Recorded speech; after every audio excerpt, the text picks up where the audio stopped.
Nuevamente reciban un abrazo y un saludo fraternal, Iglesia amada de Cristo. Y hoy, como lo mencionamos en la dirección de culto, el tema tiene que ver con la parábola del sembrador y sus propósitos. Ahora bien, como observaron, leímos un texto amplio y esto obedece a una razón, y es que sabemos que la parábola del sembrador ha sido posiblemente uno de los sermones más predicados en todo el mundo, así como cuando se predica acerca de las bienaventuranzas. Pero, ¿qué me llamó la atención de expandirme un poco más en los demás versículos? Porque cuando terminamos en el versículo 20 del capítulo 4 de Marcos, vemos que produce fruto en corazones que fueron fértiles a la palabra, al 30, al 60 y al 100 por uno. Pero la pregunta es, ¿y qué hacemos con ese fruto? ¿Qué hacemos con ese fruto que dio el corazón al 30, al 60 y al 100 por uno? Los siguientes versículos nos lo dicen, para que seamos luz. No se coloca la luz en un almud o debajo de la cama, sino en el candelero para que alumbre.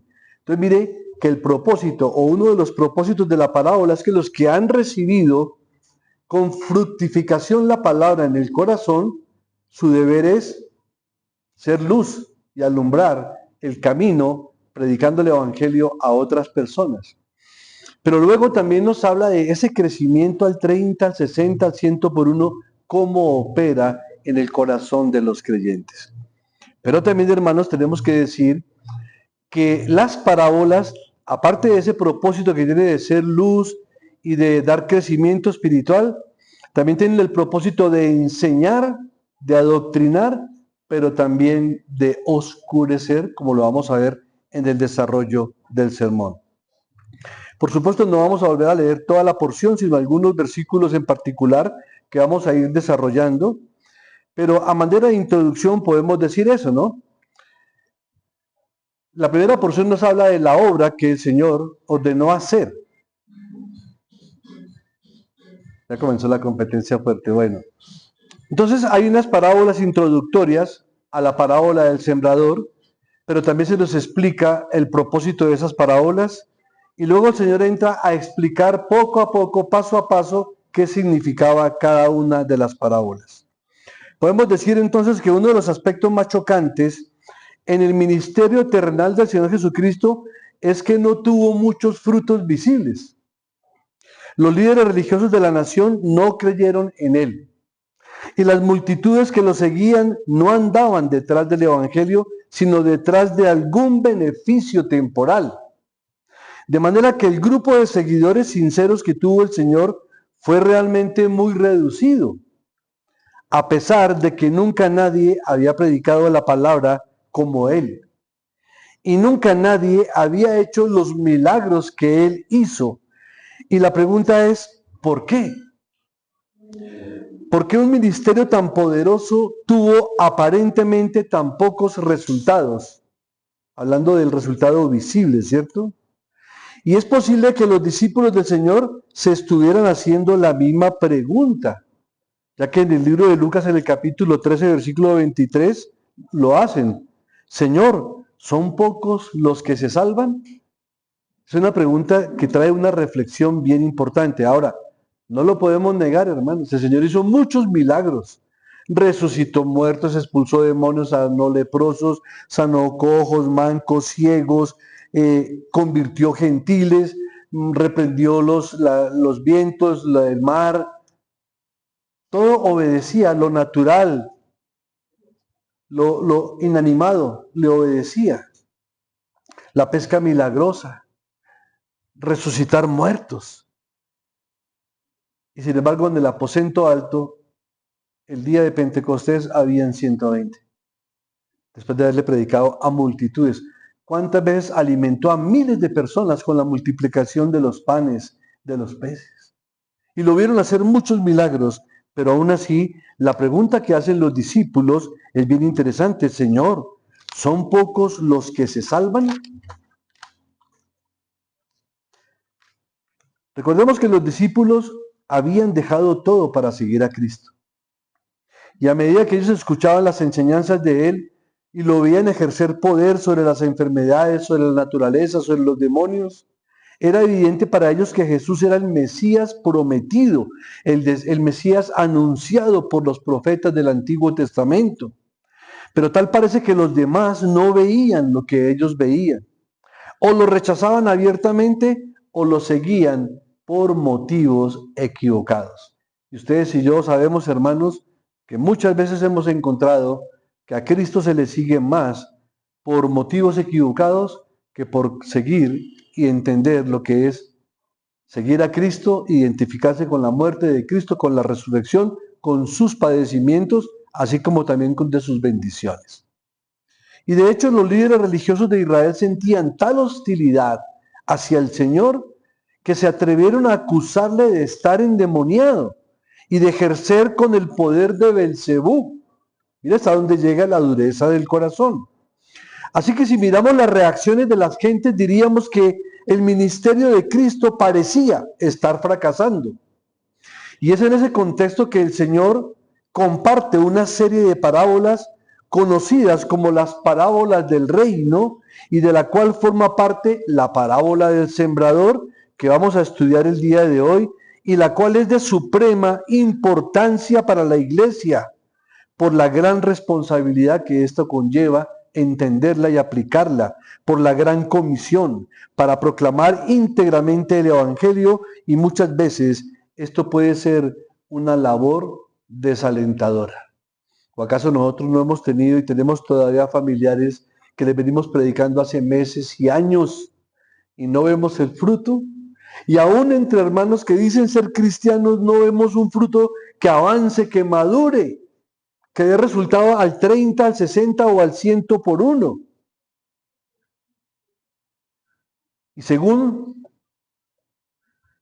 San Mateo, en el capítulo 13, versículo 1, él está refiriendo que esta parábola que estamos leyendo en Marcos, que también la narra Mateo y Lucas, fue pronunciada el mismo día en que los escribas acusaron a Cristo de estar endemoniado.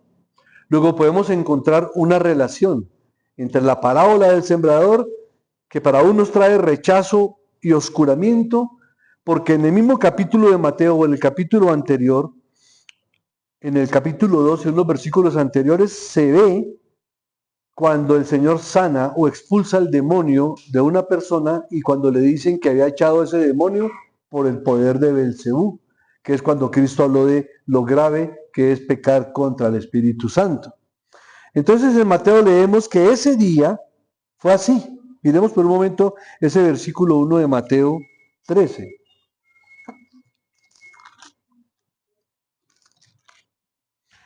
Aquel día salió Jesús de la casa y se sentó junto al mar.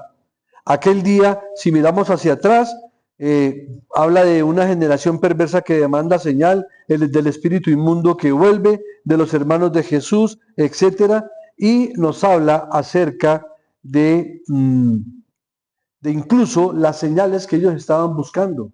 Y ya se les habían dado muchas señales, milagros, prodigios, y no creían en Cristo. Luego, cuando leemos ese versículo 1, dice, ese día el Señor salió de su casa y pronunció esta preciosa parábola de el sembrador. Vamos nuevamente a nuestro texto de Marcos capítulo 4, versículo 1. Dice, otra vez comenzó Jesús a enseñar junto al mar y se reunió alrededor de él mucha gente, tanto que entrando en una barca se sentó en ella, en el mar, y toda la gente estaba en tierra junto al mar. Aquí también encontramos varias enseñanzas importantes. Primero vemos que muchas multitudes seguían al Señor y lo querían escuchar. No estamos diciendo que todas las multitudes lo querían escuchar por los factores correctos, pero mucha gente lo quería escuchar. Y sin embargo, también vemos que el Señor utilizaba los recursos que tenía a la mano para predicar. Aquí lo estamos viendo predicar en una barca que la tomó como si fuera un púlpito, pero también hemos visto que en el Sermón del Monte, pues predicó en los montes, también predicó en las sinagogas, predicaba en las playas, al borde del mar y en las barcas. Y el Señor comenzó a enseñar junto al mar. Eso nos indica que no hay excusa para no predicar la palabra del Señor. O sea que tenemos oportunidades de predicarlas en cualquier parte donde se nos demande predicar. Se predica la palabra a tiempo y a destiempo. En toda ocasión prediquemos el Evangelio. Pero ¿qué dice el versículo 2? Que les enseñaba muchas cosas por parábolas. Pero aquí viene un punto bien interesante. Aquí encontramos el primer propósito, que era enseñar. Observe el versículo 2. Y les enseñaba por parábolas. ¿Qué les enseñaba? Muchas cosas. ¿Y qué les decía? Doctrina. Y hay inclusive muchas iglesias donde la palabra doctrina les retumba en los oídos. A mí no me hable de doctrina, me hable de evangelio. Pero es que el evangelio es doctrina. Y la doctrina de Cristo es el evangelio de Cristo. Pero también vamos a mirar en los versículos 11 y 12 por un momento. Y les dijo, a vosotros os es dado saber el misterio del reino de Dios, mas a los que están fuera, por parábolas todas las cosas, para que viendo vean y no perciban, y oyendo oigan y no entiendan, para que no se conviertan y les sean perdonados los pecados. Qué paradoja, ¿no? O qué aparente contradicción. O sea, la parábola enseña, pero también la parábola oscurece. ¿Cuándo oscurece? Cuando las personas están predispuestas contra la verdad. Las parábolas, por lo tanto, revelan y ocultan la verdad al mismo tiempo. Y eso no es nuevo. Cuando recordamos el evento del rey David, encontramos que el profeta Natán le habló por parábolas, hablando acerca de la parábola de que un hombre tenía una sola ovejita y que el otro tenía 1000, y que éste le robó la ovejita que tenía 1000 para dársela de comer a sus invitados. ¿Y qué dijo el rey David? Ese tal que muera, mátenlo ya, ese es un sinvergüenza. Y el profeta le dice, ese eres tú, porque se había metido con la mujer de Urías. Entonces, la pedagogía de las parábolas era algo natural en el pueblo de Israel. Entonces, para unos, las parábolas son ilustrativas y esclarecedoras, pero para otros son como un acertijo. En ese sentido, las parábolas son un medio de gracia para los creyentes, pero son señal de juicio para los incrédulos. Recordemos, hermanos, que toda la gente de Jerusalén y de Galilea habían escuchado predicar de Cristo, habían escuchado al más grande predicador de todos los tiempos, a tal punto que en el Evangelio de Juan capítulo 7, versos 46 y 47, los alguaciles mismos dijeron, jamás hombre alguno ha hablado como este hombre. O sea que reconocían que nadie había hablado como Cristo. Pero sin embargo, en el versículo 47 los fariseos dijeron, ¿también vosotros habéis sido engañados? Corazones endurecidos, que aplica entonces para ellos que la parábola, en vez de ser esclarecedora, es ocultativa para ellos. No quisieron oír. Entonces el Señor predica por parábolas. Y concluimos en ese punto que el continuo endurecimiento del corazón trae como consecuencia un mayor castigo y un mayor endurecimiento. Es como endurecer un corazón que ya está endurecido. Verso 3. Oíd. He aquí el sembrador salió a sembrar. Y vamos por un momento en paralelo al versículo 9. Entonces les dijo, el que tiene oídos para oír, oiga. Aquí en el verso 3 está hablando en un imperativo, oíd, escuchen, estén atentos. Y aquí en el versículo 9 dice, porque todo el que tiene oídos para oír, que oiga lo que el sembrador salió a sembrar. ¿Y qué es oír? Es escuchar con atención definitivamente, es llamar la atención de los oyentes. Y cuando dice, he aquí, significa en cierta ocasión, una vez un sembrador salió a sembrar y escuchen esto. Verso 4. Y aconteció que al sembrar parte de la semilla cayó por el camino, pero las aves del cielo la comieron, porque al caer en el camino cayó en un terreno muy superficial, y aquí las aves del cielo actuaron con rapidez. Usted lo puede ver. Usted sale aquí a un parquecito donde hay palomas y echa unos granitos de arroz o de trigo, de cebada, e inmediatamente salen y se la comen. Luego ya el Señor más adelante va a explicar qué significaba todo ello. Verso 5. Otra parte cayó en pedregales donde no tenía mucha tierra y brotó pronto porque no tenía profundidad. Hermanos, es bueno saber en la geografía de Israel o la región de Palestina, que en esa época no era Palestina.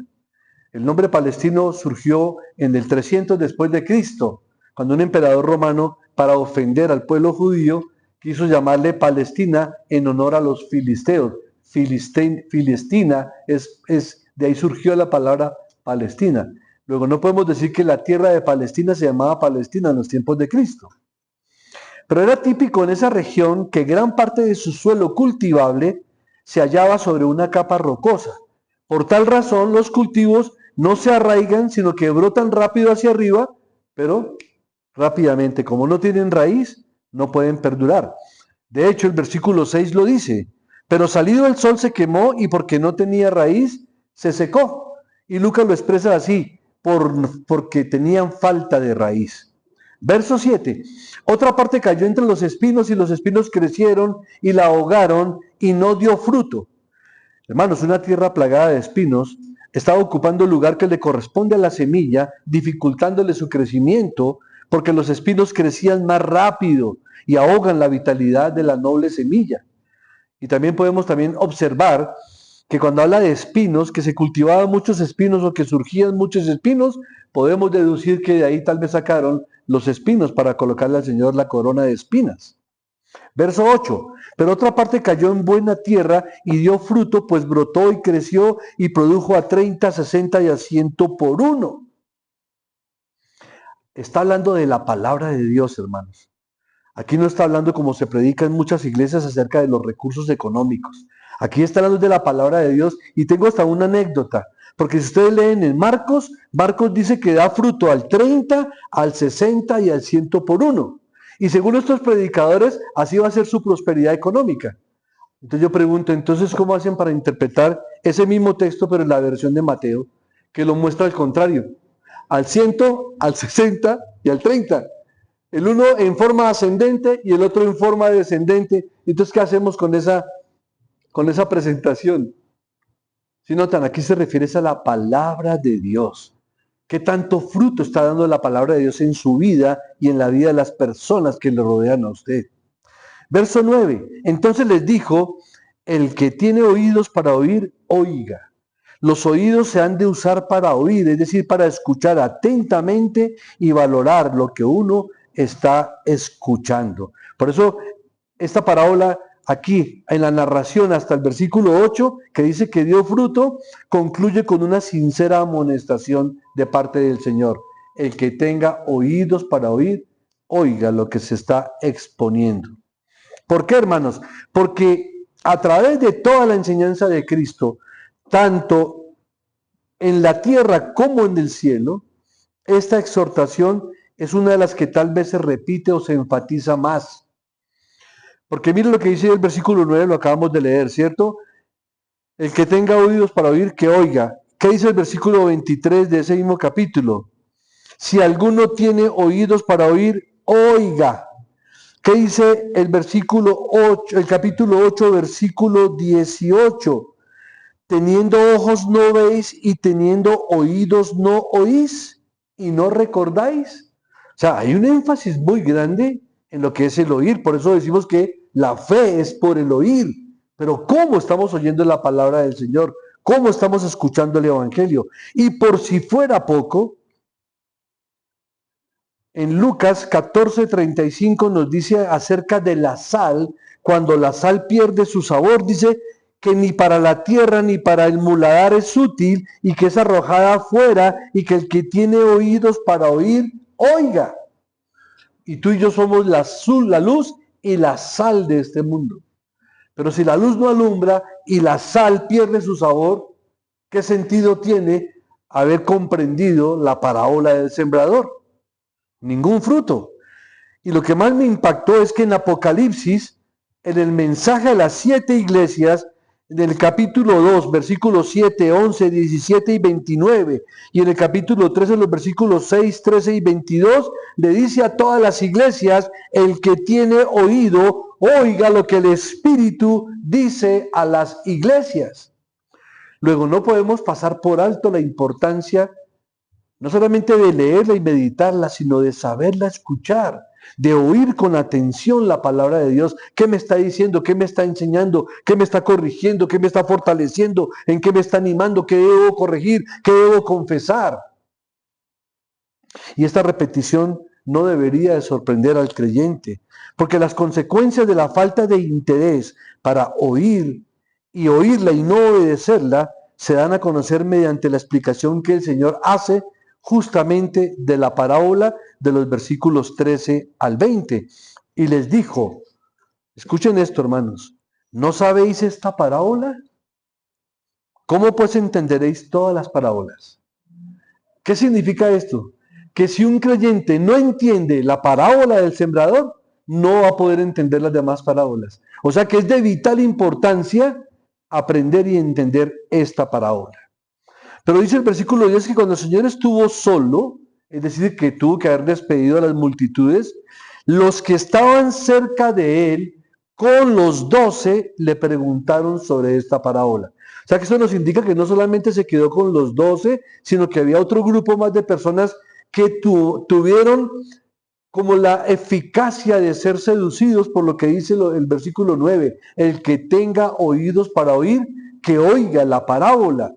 Entonces, esta amonestación no fue desatendida ni por los discípulos del Señor, ni por los otros discípulos que no formaban parte de los 12, pero que estaban muy interesados en ello. En verdad, estos discípulos querían saber esencialmente dos cosas de estas parábolas. Leemos, por ejemplo, en Mateo 13:10, la pregunta que hacen ellos es, ¿por qué les hablas por parábolas? Mientras que en Marcos 4:10, la pregunta es, ¿qué quiere decir esta parábola? ¿Cuál es su significado? Miren esa inquietud tan interesante. Señor, ¿por qué les habla por parábolas y qué significa esta parábola? Verso 11, el Señor les dijo, a vosotros os es dado saber el misterio. Puede que para usted y para mí, al haber leído ya toda la palabra de Dios, hemos leído la Biblia en el Antiguo y Nuevo Testamento, ya no nos parezca un misterio saber que los gentiles estaban también dentro del plan de salvación. Pero el apóstol Pablo en su época habló a los judíos de su época del gran misterio revelado, que era también la salvación de los gentiles, del gran misterio revelado que Dios se había encarnado, que se había manifestado en carne, que haya sido justificado en el Espíritu, que haya sido visto de los ángeles y que haya sido glorificado allá arriba en el cielo por haber cumplido a perfección ese plan redentor. O sea que el misterio se refiere a un secreto que ha sido revelado o abierto por Dios, que si Dios no hubiese abierto ese misterio, entonces nadie lo podría haber conocido o entendido. Pero también dice que por parábolas van a saber acerca del misterio del reino de Dios, mas a los que están fuera, por parábolas, todas las cosas. Es decir, que los que están fuera, el Señor estaba refiriendo específicamente a los endurecidos fariseos y a todos sus seguidores, que eran hombres impenitentes, porque prosigue diciendo el versículo 12, para que viendo vean, pero no perciban, y oyendo oigan y no entiendan, no sea que se conviertan y les sean perdonados los pecados. Marcos está resumiendo de una forma esencial el texto que Cristo citó acá. ¿Cuál texto citó el Señor? Isaías capítulo 6, versículo 9 y 10, que ahora más adelante lo vamos a leer. Pero miremos por un momento que Lucas es muy breve también en esta manifestación, pero el que más se extiende en este punto es Mateo. Miremos el capítulo 13 y el versículo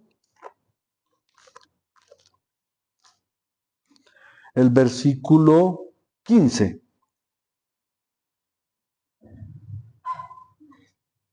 No, desde el 14. Mateo 13, 14. De manera que se cumple en ellos la profecía de Isaías que dijo, de oído oiréis y no entenderéis, y viendo veréis y no percibiréis, porque el corazón de este pueblo se ha engrosado, y con los oídos oyen, pesadamente y han cerrado sus ojos para que no vean con los ojos y oigan con los oídos y con el corazón entiendan y se conviertan y yo los sane. Pero bienaventurados vuestros ojos porque ven y vuestros oídos porque oyen. Ahí está haciendo una clara diferenciación, aún entre el trigo y la cizaña, entre las ovejas y los cabritos, entre los buenos y los malos, entre los justos y los injustos. Pero uno se pregunta, ¿no es esto como chocante? Si uno escucha a muchos predicadores decir, es que el Señor murió por todo el mundo, Él murió por los pecados de todo el mundo, luego el Señor nunca va a condenar a nadie. Y la pregunta ¿es eso lo que estamos leyendo acá? No, ¿cierto? Aquí claramente dice que la palabra que fructificó del corazón y dio fruto, esa es la persona que ha sido llamada a salvación. Pero los que la rechazaron, sus corazones son más endurecidos para juicio. Y entonces uno puede preguntar, ¿será posible todo esto así? Y hay tres aspectos que quiero mencionar al respecto de estos textos. Primero, tenemos que afrontar las consecuencias de la propia ceguera y dureza. Los fariseos eran impenitentes, rehusaron ver y oír, y por eso se les habla en parábolas como castigo por su rechazo. Juan Calvino, respecto a este pasaje, expresa lo siguiente: Dios les había dado una excelente oportunidad. Dios es soberano para quitar lo que el hombre no quiere mejorar y entenebrecer el corazón del que se niega a escuchar. Endurece a los que se han endurecido. Y un tercer aspecto podemos decir lo siguiente: cuando por decisión propia y después de repetidas amenazas y promesas, la gente rechaza al Señor y desdeña sus mensajes, entonces Él les endurece para que los que no quisieron arrepentirse no puedan arrepentirse y ser perdonados. Ahora viene a partir del versículo 13 la explicación de la parábola. Y mire ya cuánto hemos aprendido con solo mencionarla y haberla oído. Ahora escuchemos del Señor cómo la explica. Y les dijo, ¿no sabéis esta parábola? ¿Cómo pues entenderéis las demás? O sea que esta parábola es vital entenderla para poder entender las otras. Y quiera el Señor que en otros próximos sermones, más adelante podamos predicar muchas más parábolas, pero ya con este entendimiento. El sembrador es el que siembra la palabra. Este es uno de los pasajes claves para el entendimiento de esta historia ilustrativa y que se debe tener siempre en cuenta, hermanos. Aquí podemos identificar dos aspectos y hasta un tercero que son vitales. Primero, los dos son el sembrador. ¿Cuál es la función del sembrador? Sembrar. ¿Quién es el sembrador aquí? Cristo. ¿Qué va a sembrar? La semilla. ¿Qué es la semilla? La palabra de Dios, el mensaje de Dios. Pero no perdamos de perspectiva Mateo 13. Acompáñenme al versículo 37.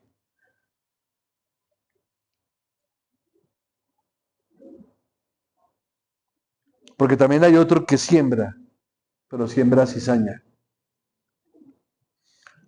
El que siembra la buena semilla es el Hijo del Hombre, o sea, Cristo. El campo es el mundo, la buena semilla son los hijos del reino y la cizaña son los hijos del malo.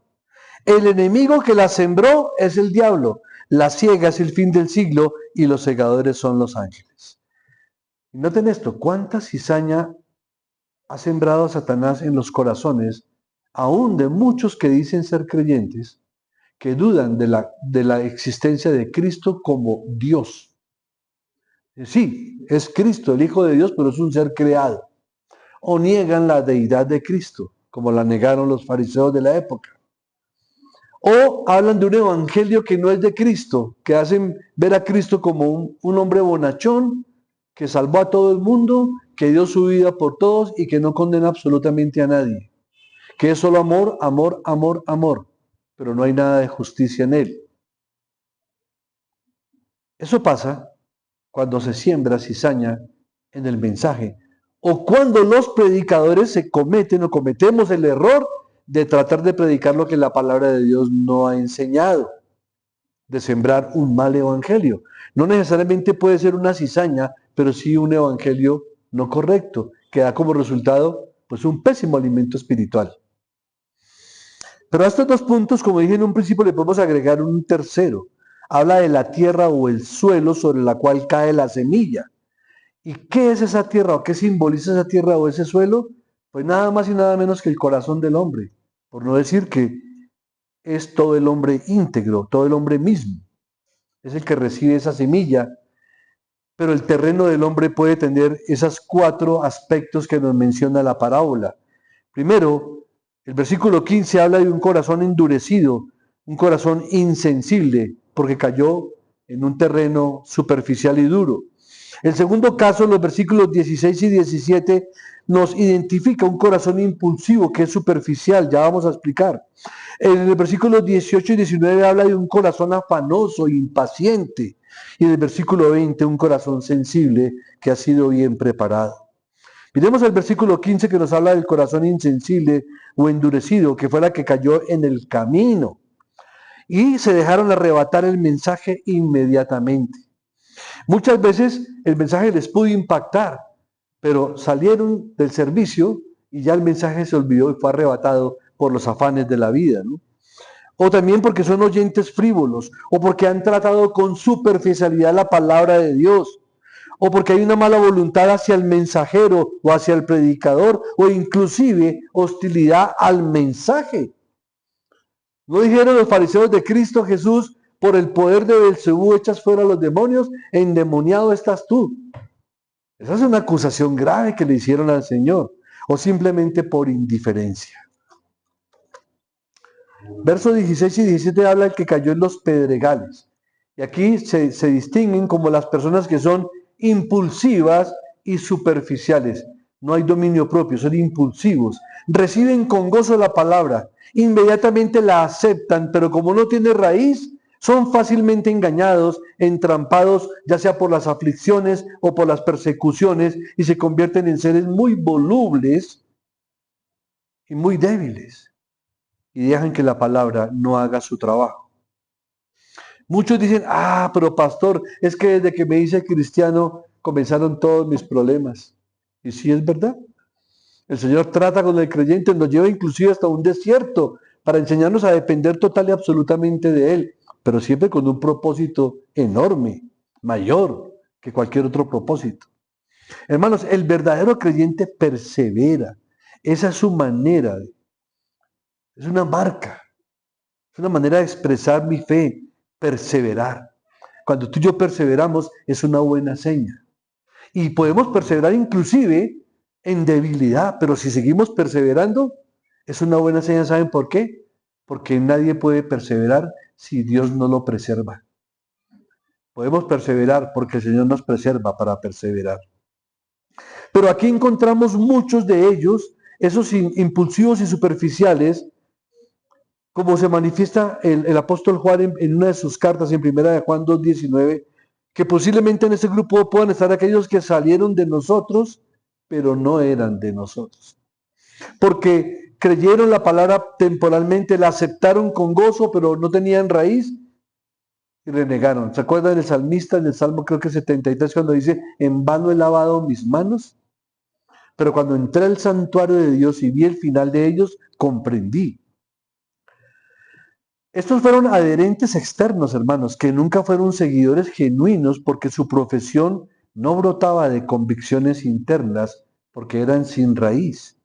No entendían que el verdadero discipulado implica la entrega, la negación de uno mismo, el sacrificio, el servicio y el sufrimiento.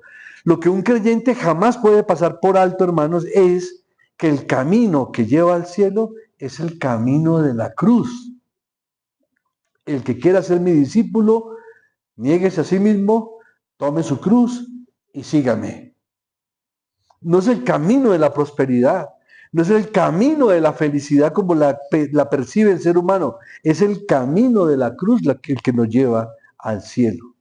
Versos 18 y 19, espinos, los de corazón afanoso. Es un corazón que se asemeja a un terreno plagado de raíces y plantas espinosas. Es un campo tan sucio en una seria amenaza para el crecimiento de cualquier planta que sea útil.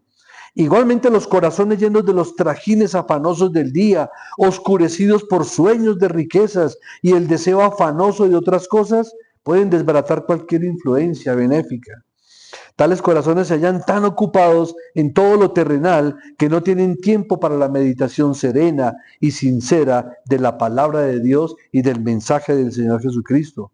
Todo esto ahoga alguna reflexión o pensamiento serio de la palabra de Dios.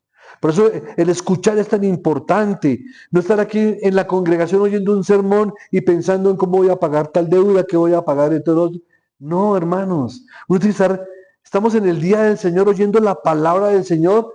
Hay que dejar que la palabra fluya en nuestra mente, en nuestro corazón, y estar atentos y concentrados en lo que nos está hablando en este momento, porque cuando la Biblia habla, el Señor está hablando. Y al Señor hay que ponerle cuidado, mis hermanos. Uno es un simple instrumento, pero la palabra es el Señor. Entonces, no estamos pensando en todas las ocupaciones, y aún algunos piensan en negras pretensiones. ¿Como cuáles? Como estas. Es que soy pobre, pero si yo fuera rico sería feliz. Y sabemos que eso no es verdad. Porque el rico dice, si yo fuera más rico todavía, sería más feliz y estaría más satisfecho. Y sabemos que eso nunca pasa. El ser humano sin Cristo nunca podrá hallar satisfacción de nada. Mi alma, mi vida solamente puede estar satisfechas en Cristo, en ninguna cosa material. Y no estoy diciendo que tener cosas materiales sea malo, no. Estoy diciendo que poner mi confianza y mi fe en ellos como si fuera mi único Dios, eso sí es grave. Eso sí es grave. Pero el versículo 20 habla del que cayó en buena tierra, el corazón sensible, que es el que oye la palabra, acepta la palabra, la recibe y lleva fruto al 30, al 60 y al 100 por uno. Hermano, esta gente es la que oye porque quiere oír. Meditan lo que oyen porque tienen confianza en el que habla. Llevan el mensaje a la práctica y dan fruto. Y la conversión, la fe, el amor, el gozo, la paz, la paciencia y todo lo que hemos aprendido del fruto del Espíritu y de la obra del Espíritu es una experiencia real en la vida del verdadero creyente. Hasta el Antiguo Testamento subraya la importancia del fruto espiritual como una señal del verdadero creyente. Miren, les voy a leer algunos textos. Salmo 1, versículo 1 al 3. Bienaventurado el varón que no anduvo en consejo de malos, ni estuvo en camino de pecadores, ni en silla de escarnecedores se ha sentado, sino que en la ley de Jehová está su delicia, y en su ley medita de día y de noche. Será como árbol plantado junto a corrientes de aguas, que da su fruto en su tiempo, y su hoja no cae, y todo lo que haga prosperará. Salmo 92, 14. Y este lo voy a tomar personalmente para mí y espero que algunos aquí también lo hagan. Aún en la vejez fructificarán, estarán vigorosos y verdes. Amén, hermano. Bien. Y el Salmo 104:13 dice, Él riega los montes desde sus aposentos, del fruto de sus obras se sacia la tierra. Tenemos muchos textos que nos hablan del fruto, como el resultado de oír, de meditar, de comprender y de aplicar la palabra del Señor. Y los evangelios de manera continua y en todo el Nuevo Testamento, y como lo dijimos también en el Antiguo, lo reafirman. Pero no obstante, no todos los cristianos experimentan el mismo grado de fructificación. Ojalá quiera el Señor que algunos aquí estemos siquiera en el 30. Habrá otros en el 60, otros ya en el 100, pero que estemos dando algún fruto, hermanos. Porque no todos somos igualmente penitentes, no todos somos igualmente fieles, no todos somos igualmente leales y valerosos, no todos somos humildes. Pero que cada uno haga lo mejor que pueda para llevar mucho fruto. Aplicando en su vida Juan 15:5. Yo soy la vid, vosotros los pámpanos. El que permanece en mí y yo en él, este lleva mucho fruto, porque separados de mí, nada podéis hacer. Y también nos lo enseña la palabra de Dios en otros textos, porque siempre hay que recordar que en última instancia, todo buen pensamiento, toda buena disposición, toda buena palabra, todo buen hecho y carácter tienen una fuente única, Dios. Él es la fuente de todo y su soberana gracia. Romanos 11:36 dice, porque de Él y por Él y para Él son todas las cosas, a Él sea la gloria por los siglos de los siglos. Amén. O sea, todo proviene de Él, por Él y para Él. Él es nuestra fuente en todas las cosas. Pero también la parábola subraya que la disposición para oír correctamente el Evangelio depende de la condición del corazón de quien recibe la palabra. Y esto establece así la responsabilidad humana. Recordemos que hemos enseñado por la palabra de Dios que el hombre es responsable 100% por su condición pecaminosa y Dios es soberano 100% en salvar a quien Él quiere, pero el hombre es responsable de creer y el hombre es el responsable de arrepentirse, aunque Dios es el que le concede el don de la fe para creer y el arrepentimiento para confesar. Pero eso también se tiene que explicar y por eso quise expandirme en la porción bíblica. Generalmente no predicaba en un texto tan amplio, pero es que no quería separar los otros propósitos, el de la luz y cómo opera esa semilla en el corazón de un creyente. Esa semilla crece en lo secreto, de acuerdo a lo que leímos en esas parábolas. Por eso, hermanos, vamos a dar un rápido panorama por los versículos que siguen del 21 hasta el 34. Y esa porción inicial, del 21 en adelante, dice, nada oculto que no haya de ser manifestado. Y rápidamente vamos a recordar esto, pero hay un testimonio que a uno siempre le debe impactar cuando lee la historia de los evangelistas. Hay un caso específico. Muchos hemos escuchado el testimonio de hombres como Guillermo Carey. Y es bueno que usted lo sepa y lo conozca por una razón.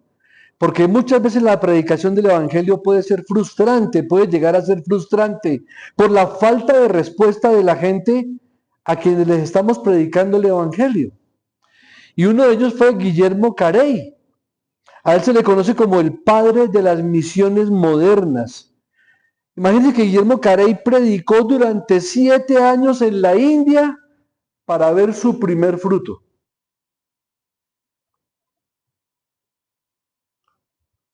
Yo creo que yo ya hubiera sacado la mano hace mucho rato, hermano.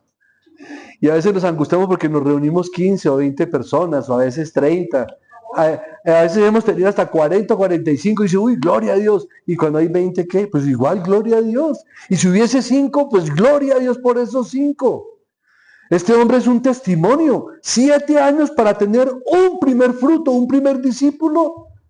¿Cómo hizo ese hombre para aguantar 7 años orando, 7 años, hasta que por fin alguien se convirtió? Eso es glorioso. Ojalá fuéramos del espíritu de Guillermo Carey y ser pacientes en ello. Quisiéramos que todo el mundo aceptara el evangelio, hermanos, de todo corazón, porque sabemos que se trata de un asunto de vida o muerte, pero lamentablemente así no es. De hecho, muchos reciben nuestro afán evangelístico no como un favor, ¿le ha pasado? Sino como una molestia. Ay, ya llegaron los cristianos. Ay, ya llegaron mis primos y mis primas que no hacen sino hablar de esa Biblia. ¿Les ha pasado? Yo estoy seguro que sí, hermanos. Nos convertimos como una molestia, incluso hasta como una ofensa para nuestra propia familia, para amigos, compañeros de estudio, compañeros de trabajo, etc. Predicar el evangelio no siempre produce el fruto que uno quisiera, como lo aprendimos en la parábola del sembrador.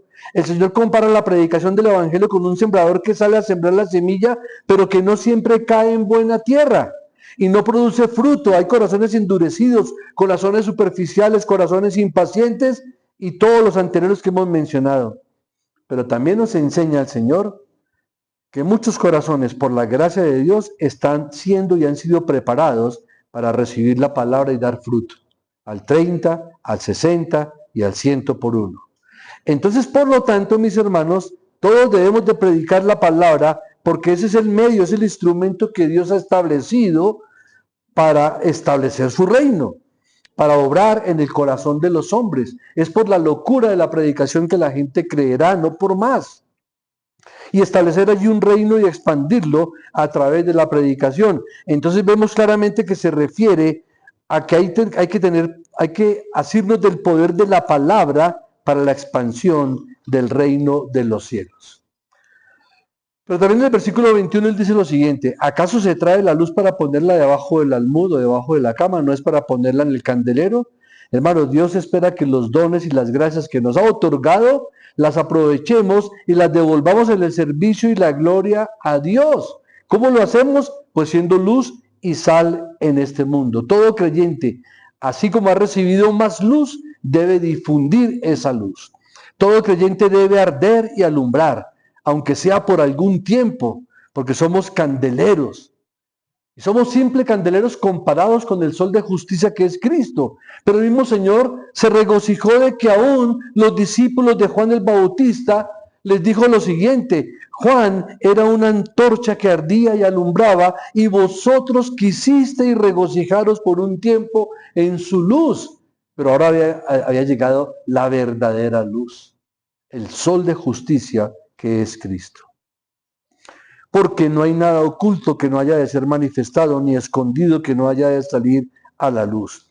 Hermanos, no hay de parte de Dios tesoros de dones y gracias que haya otorgado a los seres humanos, sino con el designio de que sean comunicados. Si Dios te convirtió y te dio salvación, no es para que te quedes callado o callada con tu salvación, sino para que lo comuniques a personas que están viviendo en la oscuridad. Porque es que el Evangelio no estaba destinado para ser un secreto reservado para los apóstoles, sino para salir a la luz y ser divulgado en todo el mundo. Como decía un amigo mío, a veces como cristianos pareciera que trabajáramos o perteneciéramos a la secreta, a la policía secreta. Que nadie sepa que somos cristianos. Recurriendo a Hechos 1:8, pero recibiréis poder cuando haya venido sobre vosotros el Espíritu Santo, y me seréis testigos en Jerusalén, en toda Judea, en Samaria y hasta lo último de la tierra. Y aunque Jesucristo explicó en privado las parábolas a sus discípulos, su designio, sin embargo, era que ellos lo expusieran públicamente, es decir, eran enseñados para enseñar, y tú y yo hemos sido enseñados para enseñar. Los que escuchan la palabra del Evangelio tienen que esmerarse en atender a ella. Por eso, después de haber dicho el Señor lo que dijo, en el versículo 23, vuelve y enfatiza o reenfatiza: si alguno tiene oídos para oír, oiga. Y por eso añade en el versículo 24, mirad lo que oís. Es decir, presten atención, atiendan, atended lo que estoy diciendo. Lo que oímos no nos aprovecha a menos que lo consideremos. Y si deseamos que otros nos oigan con atención, debemos primero atender nosotros a lo que Dios nos dice. Que también es otra enseñanza para muchos de nosotros. Siempre queremos que los demás escuchen. Y quiero que escuchen cuando les predico y que me escuchen. Pero ¿estoy yo escuchando al Señor? Que hay que dar el ejemplo primero. Primero yo ser un buen oidor para que los demás sean buenos oidores. Y en ese sentido también lo anterior empalma con lo que sigue, con el versículo 24 que dice: porque con la medida con que medís os será medido, y aún se añadirá a vosotros lo que oís. En la medida en que usemos bien los dones que Dios nos ha concedido, hermanos, se aumentarán estos dones y también se aumentará nuestra capacidad para exponerlos. Si hacemos un buen uso del conocimiento que ya poseemos, nuestro conocimiento aumentará, pero si escondemos el talento que nos ha sido prestado, pronto se tornará inútil. Hermanos, el hierro que no se utiliza, pronto se oxida.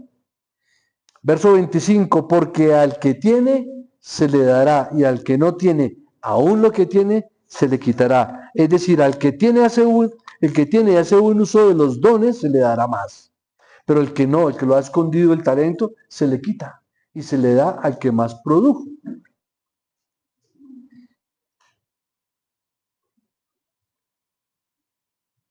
Cuando el Señor pasa a exponer toda esta parábola que se halla en Marcos y que viene a ser como un complemento de otras parábolas, porque aquí está hablando de nada oculto que no haya de ser manifestado, ¿sí notan que tiene relación con la parábola del sembrador? Porque yo que gano con mi corazón fue lleno de fruto al 30, al 60 o al 100, pero si me quedo hasta ahí, no, tengo que ir y ser luz y sal de este mundo. El apóstol Pablo nos dice justamente en 1 Corintios 3 y en adelante, Yo planté, Apolo regó, pero el crecimiento lo ha dado Dios. Y aquí entramos entonces a esa tercera porción, la parábola del crecimiento de la semilla. Por eso no las quería separar. Porque vemos una simiente que ha caído en un buen terreno. Y el Señor quiere enseñarnos ahora que el crecimiento de la semilla no se puede forzar, sino lo que es. El poder interior del Espíritu Santo, el que produce el inicio del proceso, así como el progreso y la consumación de la obra, al poner en sazón la cosecha. Este punto es vital por esto, mis hermanos. Porque con eso descansamos más usted y yo cuando predicamos el Evangelio. Seamos incansables en predicarlo, pero no nos angustiemos por el resultado. Hoy cantábamos el himno Sembradera Simiente Preciosa. El himno nos dice que la sembraremos en corazones sensibles, pero también las hemos sembrado en corazones de mármol. Estos son los que dan fruto, y estos son los que el Señor o romperá ese mármol para que abra sus corazones al Señor con su poder, o los endurece. Pero el resultado lo dejamos al Señor. Y esta última porción nos explica cómo opera. Qué hermoso es esto, hermanos. Repito, 1 Corintios 3:6 dice, yo planté, Apolos regó, pero el crecimiento lo ha dado Dios. El ministro de Dios y cada creyente se limita a plantar y a regar, pero el crecimiento interior lo da Dios porque, según Romanos 9:16, no depende del que quiere ni del que corre, sino de Dios que tiene misericordia. Así, hermanos, sin ruido, sin prisa, sin pausa, entra el reino de Dios en una persona. Por eso leamos rápidamente los versículos del 26 al 29 nuevamente. Decía además, así es el reino de Dios como cuando un hombre echa semilla en la tierra y duerme y se levanta de noche y de día y la semilla brota y crece sin que él sepa cómo. Porque de suyo lleva fruto la tierra, primero hierba, luego espiga, después grano lleno en la espiga y cuando el fruto está maduro enseguida se mete la hoz porque la siega ha cegado. Decía además en el versículo 26, así es el reino de Dios, como cuando un hombre echa la semilla en la tierra. Y dice que se duerme y se levanta, y duerme de noche, y también se levanta de día, pero la semilla brota y crece sin que sepa cómo. Porque de suyo lleva fruto la tierra. Y aquí viene el proceso. Primero hierba, luego espiga, luego el grano lleno en la espiga, y luego sí viene la cosecha. Entonces entendamos que hay un proceso de crecimiento espiritual en la salvación del ser humano, hermanos. Y cuando el fruto está maduro, según el versículo 29, enseguida se mete la hoz porque la siega ha llegado. Entonces la semilla brota, pero el labrador no puede describir cómo se realiza ese portento. La semilla brota y crece y él no sabe cómo. Y saben que, mis hermanos, de la misma manera, nosotros no sabemos cómo actúa el Espíritu por medio de la palabra para cambiar un corazón. Es como el soplar del viento cuyo sonido oímos, pero no sabemos de dónde viene ni a dónde va, como se lo expresó el Señor a Nicodemo en el capítulo 3 de Juan. Y una vez que sembró la semilla, el labrador no hace nada para que nazca y crezca. Asimismo, la palabra de gracia, cuando se recibe con fe, se convierte en el corazón en una obra de gracia. Crece no de una vez, sino gradualmente. Primero el tallo o la hierba, luego la espiga y después el grano abundante en la espiga. Una vez nacida sigue su curso. La naturaleza tiene su curso y también la gracia lo tiene. Y finalizamos con esto, mis hermanos. El interés de Cristo es y será siempre un interés creciente.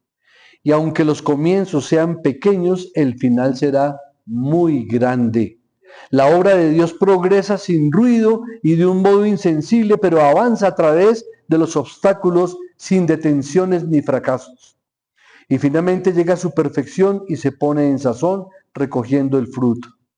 Hermanos, del fruto que el Evangelio produce en el corazón, Cristo recoge una cosecha. Cuando llegue el tiempo final de las siembras, los justos serán recogidos como trigo en el granero de Dios. Miren lo que dice Mateo 13:30.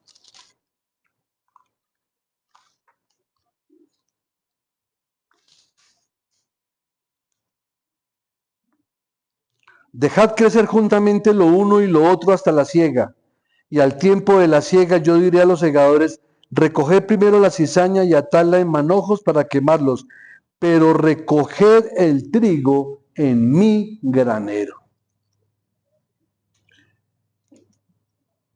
Y en los versículos 30 al 32 simplemente el Señor muestra cómo la semilla crece en el reino de Dios. Pero en este texto hay dos sentidos muy claros. Por eso adjuntamos también la parábola de la semilla de la mostaza. No me voy a extender, solamente un par de frases. Pero dice que es la semilla pequeña, ¿cierto? Pero después de sembrada crece y hace la mayor, y crece como la mayor de las hortalizas y echa grandes ramas de tal manera que las aves del cielo pueden morar bajo su sombra. Pero aquí la aplicación, que son dos para nosotros, es: si fuéramos las aves del cielo, la pregunta que nos harían es: ¿somos aves de paso? Como son la mayoría de las naciones que son aves de paso, porque todo eso pasará, cielo y tierra pasarán, solamente la palabra no pasará. O somos aves que nos cobijamos bajo la influencia del Evangelio y bajo la influencia eclesial, en el granero que el Señor deposita su trigo. ¿Somos trigo o somos cizaña? No hay otra, no hay nada más distinto. O somos uno o somos lo otro. Gloria a Dios que estamos aquí, somos trigo, hermanos. Así estemos en el proceso de ser hierbita o un tallito, pero somos trigo del cielo, hermanos. Y por eso el Señor finaliza diciendo en los demás textos, inclusive en el versículo 33 y 34, que con muchas parábolas como esta les hablaba la palabra conforme a lo que podían oír, y sin parábolas no les hablaba, aunque a sus discípulos en particular les declaraba todo. Hermanos, las parábolas, hablando comparativamente, son para luz y oscuridad simultáneamente. Y con todo, inclusive los propios discípulos del Señor en el día de Pentecostés, después de la resurrección, no hayan comprendido plenamente estas cosas. Solamente les leo un texto. Juan 2:22, por tanto, cuando resucitó de entre los muertos, los discípulos acordaron que había dicho esto y creyeron la escritura y la palabra que Jesús había dicho. Él les había hablado de la resurrección. Él había dicho que si derribaban el templo a los 3 días, él lo levantaba refiriéndose a él mismo. Ellos no lo entendieron sino hasta después que lo vieron resucitado. Pero eso nos da esperanza, mis hermanos, de que tú y yo hayamos comprendido la parábola del sembrador, que entendamos si somos trigo del Señor, si estamos en la iglesia de Cristo por razón de su selección, de su escogencia, porque nos otorgó estas grandes bendiciones y beneficios de ser llamados hijos de Dios, y porque nos preservará hasta el fin, hasta que Él venga por su iglesia o hasta que cada uno de nosotros parta a su presencia. Amén, hermanos. Oremos. Soberano Dios, una vez más damos gracias por tus preciosas enseñanzas, por saber de ti mismo cómo explicaste, como ese hombre tan sabio, Señor, inigualable, una sabiduría que no tiene comparación, porque proviene toda ella del cielo y de tu mismo corazón, el que hayamos comprendido hoy el verdadero significado de la parábola del sembrador y de las parábolas anexas, que nos ayudan a comprender que si hemos dado fruto debemos ser luz y sal de este mundo, y que la obra de tu Espíritu no la podemos conocer, pero nuestra responsabilidad es predicar el Evangelio, sembrar el Evangelio, tanto en corazones sensibles como en corazones de mármol, y descansar y dejar los resultados al Santo Espíritu de Dios. Gracias, mi bendito Señor, que nuestra responsabilidad es predicar la palabra, pero solamente tú tienes la soberanía de producir el fruto y la semilla abundante en el corazón de cada persona. Sean para ti la honra, la gloria, la alabanza y la adoración en Cristo Jesús, Señor nuestro. Amén. Bueno, que el Señor les continúe bendiciendo con toda bendición espiritual en lugares celestiales en Cristo Jesús.